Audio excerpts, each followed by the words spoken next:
In today's tutorial, I'm going to show you how to fix a very common problem with Payoneer. This issue happened to me multiple times, where Payoneer does not send the verification code on time. Sometimes it takes hours, and the code shows up after you've already closed everything. First, I'll explain why this happens, and then I'll show you how to fix it step by step. Step 1. Turn off any VPN or ad blocker in your browser. These tools can block Payoneer from sending the verification code. Step 2.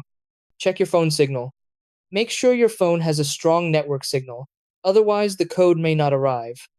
Step 3. Use the same browser or device you normally use. If you suddenly log in from a new browser or device, Payoneer may block the code for security reasons. Step 4. If you usually use Payoneer on your phone, use the official mobile app instead of the browser. This helps Payoneer recognize that it's really you. Step 5. Check your phone settings. Go to Messages and make sure Filter Unknown Senders is turned off. Step 6. Try inserting your SIM card into another phone.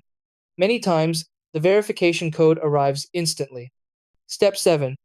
Choose voice call instead of SMS. Payoneer will call you and read the verification code directly.